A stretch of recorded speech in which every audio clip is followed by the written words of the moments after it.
You also want to score 19 PT speaking? Here are a few tips which I am going to give you, with the help of which you will be able to achieve your desired band score. And the first one is speak naturally.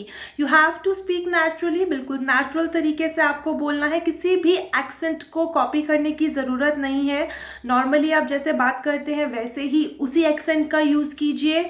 आपको किसी को भी impress नहीं करना है. और अगर आप इस चीज़ को follow करते हैं, आप fumble नहीं करेंगे, आपकी जो स्पीकिंग है वो बहुत ही फ्लुएंट जाएगी and you will be able to achieve your desired band score.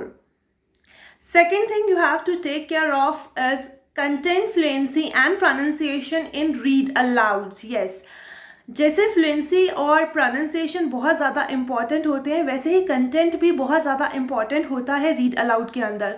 So for that try not to use one line strategy, because you know read alouds are very very important for reading as well, not only for speaking, it is important for reading as well. तो इसको भी आपको ध्यान में रखना है और content में आपको बिल्कुल भी कॉम्प्रोमाइज़ नहीं करना है कि मैं वन लाइन स्ट्रैटेजी यूज़ कर लूँ या जो वर्ड मुझे बोलना नहीं आ रहा है मैं उसे स्किप कर दूँ. आप ऑलरेडी प्रैक्टिस कर रहे होते हैं 1-1.5 महीने से पीटी के एग्ज़ाम के लिए, तो प्लीज़ कंटेंट पे फोकस ज़रूर कीजिए. दोबारा आपको बताया जा रहा है कि do not use one line strategy in read alouds. Third thing you have to follow is, in repeat sentences, describe images and retell lecture. Take care of fluency and pronunciation. You don't have to pay so much attention on content. Yes, यहाँ पे content बहुत ज़्यादा ज़रूरी नहीं होता, लेकिन fluency और pronunciation बहुत ज़्यादा ज़रूरी है.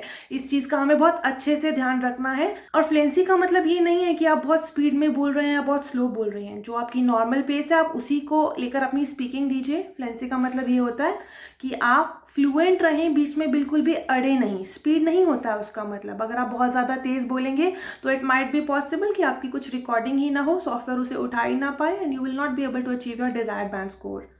Next thing you have to follow is use of template in describe images and retail lecture. आप टैम्पलेट का यूज़ कीजिए, बिल्कुल यूज़ कीजिए डिस्क्राइब इमेज में और रिटेल लेक्चर में. बिकॉज अगर आप खुद से बनाने का ट्राई करेंगे, ऑन द स्पॉट आप बनाने का ट्राई करेंगे, तो इट माइट बी पॉसिबल कि आप फंबल हो जाएं, आपकी फ्लुएंसी ख़राब हो सकती है, आपकी प्रोनाउंसिएशन ख़राब हो सकती है, जिसके कारण डेफिनेटली आपके मार्क्स कट होंगे.